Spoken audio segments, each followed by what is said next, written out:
नमस्कार दोस्तों, मैं हूं लोकेंद्र सिंह और क्राइम तक में आपका बहुत बहुत स्वागत है। और मेरे साथ कैमरे पर हैं सुरभि। बड़े दिनों बाद आपसे मुलाकात हुई है और उसके लिए एक तरीके से मैं आपसे माफ़ी भी चाहूँगा, क्योंकि थोड़ा काम वाम कुछ उस तरीके का हो गया था कि रोज़ रोज़ आप लोगों से मुलाकात जो है वो मुमकिन नहीं हो पा रही है। लेकिन आगे कोशिश की जाएगी कि रोज़ जो सिलसिला एक चलता था कहानियों का, जो भी वारदात का, वो चलता रहे, ऐसी कोशिश रहेगी। तो आज की जो वारदात है वो शुरू करते हैं। और ये वारदात जो है वो साल 2019 की है। महीना था नवंबर। जगह थी बेंगलुरु का इंडस्ट्रियल एरिया, जिसका नाम था बोमा सांड्रा। ये बोमा सांड्रा इंडस्ट्रियल एरिया है बेंगलुरु का।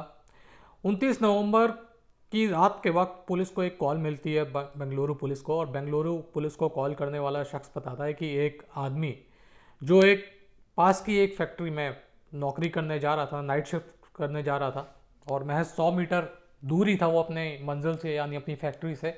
और अचानक एक आदमी आया और उसने जो बंदा था उसको चाकू मारे, और चाकू मारने के बाद वो उसका मोबाइल फ़ोन जो था वो उठाकर भाग गया। पुलिस मौके पे पहुंची और पता किया तो मालूम चला कि ये जो मरने वाला है इसका नाम तरुण कुमार घोष है। और ये बेसिकली वेस्ट बंगाल का रहने वाला है। और यहाँ पे ये इस इंडस्ट्रियल एरिया में एक फैक्ट्री थी, उसमें प्रिंटिंग की एक फैक्ट्री थी, उसमें ये काम किया करता था।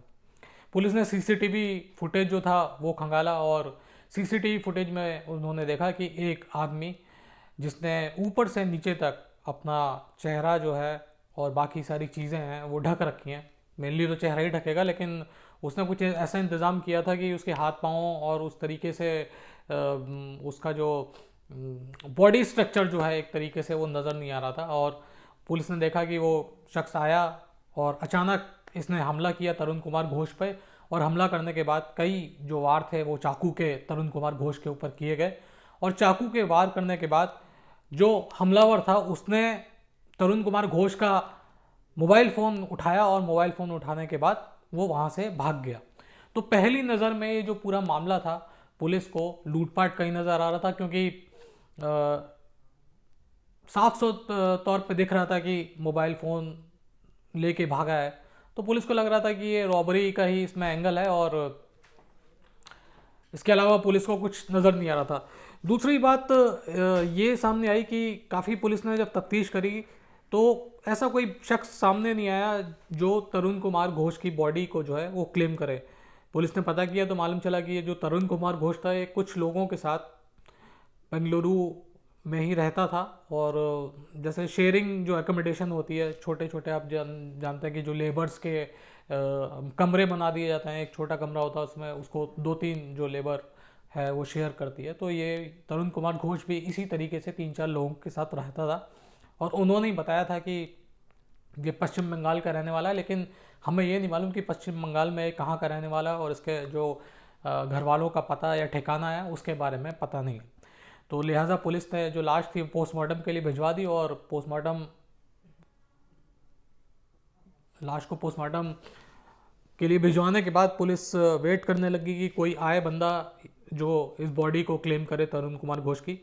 तो इस तरीके से एक दो दिन गुजर गए, और तीसरे दिन एक महिला जो थी वो पहुंची अस्पताल, पुलिस थाने पहुंची, और उसने बताया कि जो मरने वाला तरुण कुमार घोष है वो उसका पति है।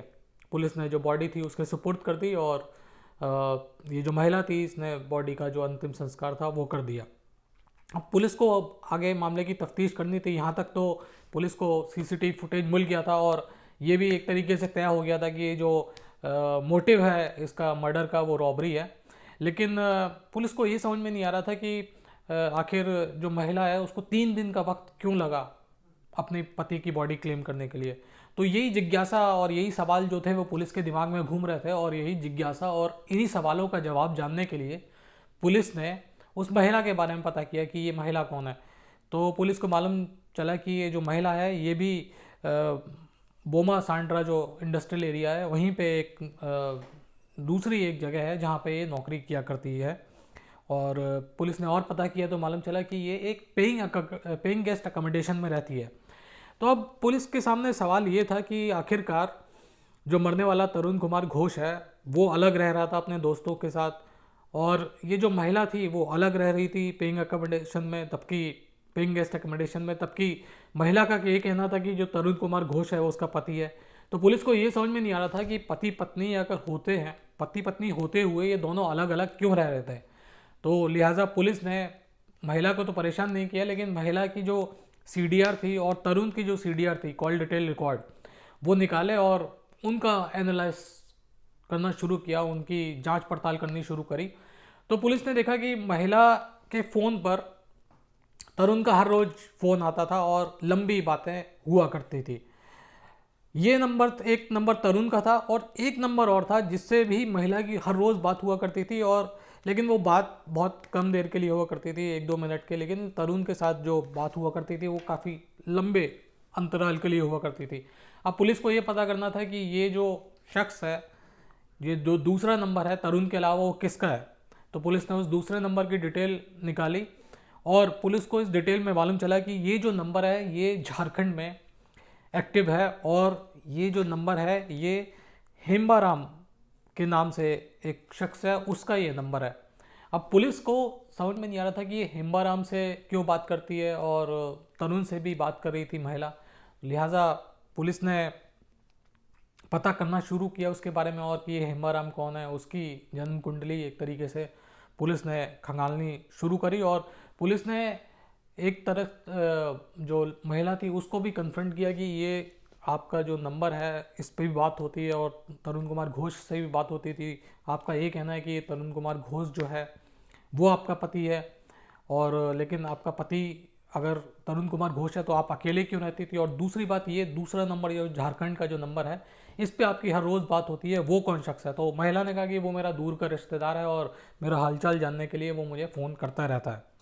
अब पुलिस को पूरा मामला बड़ा पेचीदा लग रहा था, और पुलिस को आखिरकार पता करना था कि ये जो कत्ल का मकसद है वो किस वजह से है। और बड़े पेश थे। एक तो पहला मोटिव समझ में आ रहा था कि रॉबरी के लिए कत्ल किया गया है। दूसरी बात यह कि इसमें एक कनेक्शन सामने आया कि मरने वाले की एक बीवी भी है।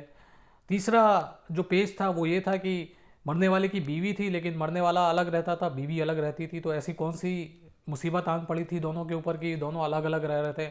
चौथा पेज पुलिस को लग रहा था कि तरुण से, यानी पति और पत्नी की रोज़ बातचीत होती है, लेकिन पति पत्नी के अलावा एक वो भी है जिससे पत्नी बात किया करती थी।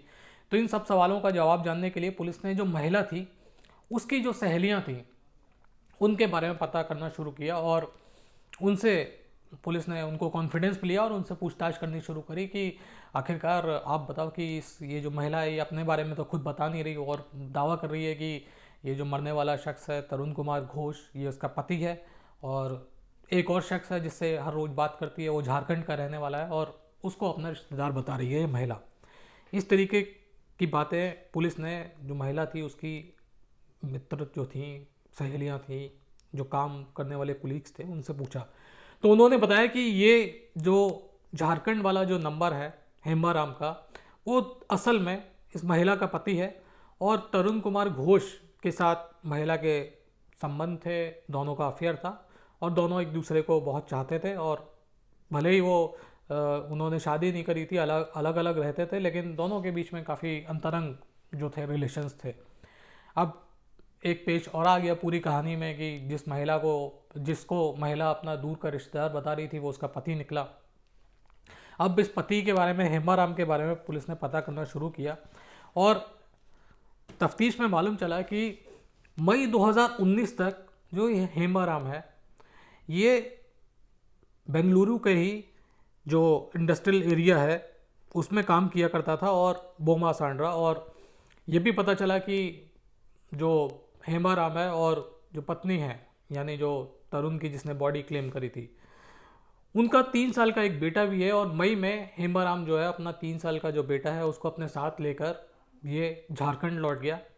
और वजह ये बताई गई कि पति पत्नी की पटरी नहीं खाती थी, और इस वजह से पति ने अपनी पत्नी का साथ छोड़ा और अपने बच्चे को लेके ये झारखंड चला गया। अब पुलिस को शक हुआ कि कहीं एक क्रॉस अफेयर का तो मामला नहीं है, तो पुलिस ने लोकेशन वगैरह चेक करी उसकी, जो हेम्बाराम था उसके मोबाइल फ़ोन की। तो उसने देखा कि पुलिस ने कि मई 2019 में वो गया है, और बेंगलुरु की जो लोकेशन थी उसके बाद जब तक मर्डर हुआ यानी 29 नवंबर 2019 तक, तब तक उसकी जो लोकेशन है, उसके फ़ोन की जो लोकेशन है वो वहीं की आ रही है, झारखंड की। वो बेंगलुरु से झारखंड नहीं आया, ये साबित ये करता था कि उसकी फ़ोन की लोकेशन वहीं की झारखंड की थी। अब पुलिस कैसे, कोई सबूत तो था नहीं हेम्बाराम के खिलाफ, तो कैसे पुलिस इससे पूछताछ करे। पुलिस ने और कुरेदा और इन्वेस्टिगेशन शुरू की, और पुलिस उस फैक्ट्री तक जहाँ पहुँची जहाँ पे ये हेम्बाराम पहले काम किया करता था, और वहाँ पे पुलिस ने तफ्तीश करी, बातचीत करी, तो बहुत सारे ऐसे पुराने उसके हेम्बाराम के जानने वाले लोग मिल गए जिनके साथ वो काम किया करता था, जिनके साथ वो उठा बैठा करता था।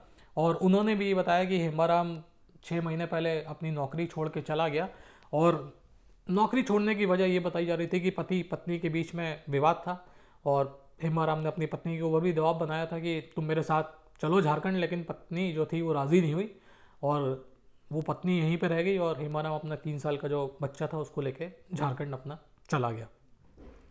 अब पुलिस के पास काफ़ी सारे एविडेंस थे, लेकिन साबित कैसे करे कि आखिरकार जो कत्ल किया है 29 नवंबर को, और सीसीटीवी में जो शख्स कैद हुआ, जो हमलावर कैद हुआ है, वो हेम्बाराम ही है या नहीं। तो इस बात की तस्दीक करने के लिए पुलिस ने हेम्बाराम के साथ में काम करने वाले जो मजदूर थे, जो लेबर थी, उनको वो सीसीटीवी फुटेज दिखाई। और जैसे उन्होंने ये सीसीटीवी फुटेज देखी, उन्होंने तुरंत पहचान लिया कि कदकाठी से कि ये जो शख्स है वो हेम्बाराम ही है, और उन्होंने बिल्कुल तस्दीक करी कि इसी कदकाठी का था, इसी चाल ढाल का वो शख्स था, और हमलावर की भी चाल ढाल बिल्कुल जो था हेम्बाराम से मिलती थी। अब पुलिस के पास एक पुख्ता ग्राउंड था कि इसको पकड़ा जाए। तो पुलिस की एक टीम जो थी बेंगलुरु से रवाना हुई और झारखंड पहुंची। और जब झारखंड पहुंची तो जिस गांव में वो बंदा रहता था हेम्बाराम, बड़ा विरोध हुआ वहाँ पे। और सबसे बड़ी बात है कि झारखंड पुलिस ने बेंगलुरु पुलिस की कोई मदद नहीं करी। तब भी बेंगलुरु पुलिस ने साम दाम दंडभेद करके हेम्बाराम को अपनी हिरासत में लिया, और फिर उसको हिरासत में लेने के बाद वापस बेंगलुरु आ गई। और अब पुलिस ने इंटरोगेशन शुरू करी हेम्बाराम से। तो हेम्बाराम ने अपनी कहानी बताना शुरू किया। उसने बताया कि मैं अपनी पत्नी और अपने बेटे के साथ यहाँ पे रहा करता था, मजदूरी किया करता था, और जब मैं घर वापस लौट के आता था तो मेरा जो बेटा था वो बोलता था कि एक अंकल आए थे मम्मी से मिलने के लिए। और जब उसने और ज़्यादा तफ्तीश करी, तफ्तीश इन द सेंस कि जब अपनी पत्नी के ऊपर निगाह रखना शुरू करी हेम्बाराम ने, तो उसको मालूम चला कि उसका ही जानने वाला उसका जो दोस्त है तरुण कुमार घोष, उसकी पत्नी के साथ रिलेशनशिप में थे, और दोनों एक दूसरे के बेहद करीबी थे। इस बात को लेके हेम्बाराम और उसकी पत्नी में काफ़ी विवाद हुआ, और हेम्बाराम ने अपनी पत्नी को कन्विंस करने की कोशिश करी कि चलो चलते हैं, वापस अपने झारखंड चलते हैं, लेकिन जो पत्नी थी वो राज़ी नहीं हुई। तो हेम्बाराम के दिल में बड़ा गमो गुस्सा था, क्योंकि एक तरीके से उसका जो परिवार था वो उजड़ गया था। जाहिर सी बात है, पति पत्नी कहीं पे थी, बच्चा और जो पिता था वो कहीं पे था। तो ये जो गुरेज था, ये जो नफ़रत थी, वो हेम्बाराम के दिल में पल रही थी, और उसने तय किया था कि ये तरुण कुमार घोष को वो एक ना एक दिन सबक ज़रूर सिखाएगा। और इसके लिए उसने मई में तय किया कि मई 2019 में उसने नौकरी छोड़ी और वो झारखंड वापस चला गया। लेकिन वहाँ से वो अपने मंसूबे बनाता रहा कि किस तरीके से इस पूरी प्लानिंग को एक तरीके से साजिश जो है उसको अमली जामा पहनाया जाए। और इसके लिए उसने अपना जो मोबाइल फ़ोन था उसको उसने झारखंड में ही छोड़ दिया, और 6 महीने में करीबन 2-3 बार उसने चक्कर मारे बेंगलुरु के, और उसने ऐसी ट्रेनों का पता किया, ऐसी बसों का पता किया जो मर्डर करने के बाद टाइमली उसे झारखंड तक पहुंचा दें। इस तरीके का रूट उसने पूरा प्लान किया, और 2-3 बार वो वहाँ पे गया, देखा, रेकी करी कि ये जो तरुण कुमार घोष है ये कब फैक्ट्री जाता है, इसकी शिफ्ट कौन सी रहती है, रहता कहाँ पे, और कब मिलना जुलना होता है पति पत्नी और इसका। एक तरीके से काफ़ी उसने 6 महीने तक जासूसी करी। और जासूसी करने के बाद ये 27 नवंबर 2019 को बेंगलुरु पहुंचा, और बेंगलुरु पहुंचने के बाद इसने बाज़ार से एक जो चाकू था वो ख़रीदा, और चाकू ख़रीदने के बाद क्योंकि इसको एक तरीके से मालूम था कि इसका शिफ्ट क्या रहती है, आना जाना कब होता है, तो उसको मालूम था कि ये इस समय नाइट की शिफ्ट में चल रहा है और नाइट शिफ्ट में है, तो इसने तय किया कि ये जो काम है, वारदात जो है, उसको नाइट शिफ्ट में जब वो जाएगा नाइट शिफ्ट ज्वाइन करने के लिए तभी अंजाम दिया जाएगा। तो ये जब इंडस्ट्रियल एरिया में पहुंचा तरुण कुमार घोष, उससे पहले ही ये घात लगाकर वहाँ पर बैठा हुआ था हेम्बराम। और जैसे ही तरुण कुमार घोष अपनी फैक्ट्री से करीबन 100 मीटर की दूरी पे था, वो पहुंचने वाला था और एक सुनसान इलाका था जहाँ पे थोड़ा बहुत अंधेरा था, वहाँ पे इसने तरुण कुमार घोष पे हमला किया और कई सारे जो चाकू के वार थे वो तरुण कुमार घोष के ऊपर किए। और इतना ज़्यादा स्ट्रांगली इसने वार किए कि तरुण कुमार घोष के पास बचने का मौका नहीं था और ना ही अस्पताल तक जाने का उसका मौका था, और उसकी जो मौत थी मौके पर ही हो गई। और ये जब मौत हो गई उसके बाद ये हेम्बाराम जो है, इसने केआरपुरम के लिए एक बस पकड़ी और वहाँ से फिर इसने झारखंड के लिए एक ट्रेन पकड़ी और वापस आ गया। ये पूरी कहानी जो थी वो, ये पूरी वारदात जो थी वो खुल नहीं पाती अगर कोई भी शख्स तरुण कुमार घोष की जो बॉडी है उसको क्लेम करने नहीं आता। पत्नी पहुंची और पत्नी ने क्लेम किया। हालांकि पुलिस भी हमेशा, अगर ऐसा शुरुआत में पुलिस को लगता है कि लूटपाट का मामला है, तो पुलिस का ज़्यादातर कंसंट्रेशन जो रफियंस होते हैं, मतलब कि इलाके के जो गुंडे होते हैं, उनके ऊपर रहता है। लेकिन यहाँ पे पुलिस ने बड़ा तफ्तीश का एक अलग ही आयाम जो था वो पेश किया और बहुत ही अच्छी जो तफ्तीश थी बेंगलुरु पुलिस ने की। उन्होंने वहाँ पे फुल स्टॉप नहीं लगाया कि जहाँ पे बॉडी आइडेंटिफाई हो गई और बॉडी को क्लेम करने वाला कोई आ गया और बॉडी दे दी और पुलिस ने बस उसके बाद पुलिस ने इत्तशरी कर ली कि अब हमारा काम ख़त्म हो गया। यहाँ पे पुलिस लगातार सवाल जो थे उनका जवाब जानने में जुटी हुई थी। और पुलिस की अगर इस तरीके की इच्छा नहीं होती, इस तरीके की इच्छा शक्ति नहीं होती कि वो हर सवाल का जवाब जानने की कोशिश नहीं करते, तो शायद ये जो मामला था ये केवल यही हो जाता कि लूटपाट के लिए कत्ल हुआ और कत्ल करने के बाद जो शख्स था वो भाग गया। और 3 महीने 4 महीने में जब भी चार्जशीट दाखिल की जाती उसमें नॉट ट्रेसेबल करा लगा के पुलिस इस मामले को बंद भी कर सकती थी। लेकिन बेंगलुरु पुलिस की तारीफ़ करनी चाहिए, बेहद ही मेटिकुलसली ये जो मामला था उसकी तफ्तीश करी और मामले की तफ्तीश करने के बाद जो 6 महीने तक की जो प्लानिंग करी थी हेम्बाराम ने अपने दुश्मन को मारने की, वो पुलिस ने महज हफ्ते 10 दिन में ये जो पूरा जो प्लॉट जो 6 महीने में तैयार किया था वो 10 दिन में पुलिस ने ये पूरा प्लॉट खोल के रख दिया और हेम्बाराम को पुलिस ने गिरफ्तार कर लिया। इस मामले में पुलिस ने और भी तफ्तीश करी तो जो हेम्बाराम की पत्नी है और तरुण कुमार घोष की जो प्रेमिका है उसका कोई रोल सामने नहीं आया। तो फिलहाल हेम्बाराम को गिरफ्तार किया हुआ है पुलिस ने और फिलहाल तो वो जेल की हवा काट रहा है। लेकिन वाकई में बहुत ही बेहतरीन तफ्तीश और बहुत ही दिलचस्प ये मामला था कत्ल का। दिलचस्प इस इन्वेस्टिगेशन के लिहाज से कह रहा हूँ, वरना कोई भी किसी की भी जान जाए तो उसमें दिलचस्पी वाली कोई बात नहीं, लेकिन इन्वेस्टिगेशन जो थी वो बहुत अच्छी तरीके से की गई। तो आज के लिए फ़िलहाल इतना ही, फिर आपसे मुलाकात होगी, तब तक के लिए अपना ख्याल रखिएगा। जय हिंद, जय भारत।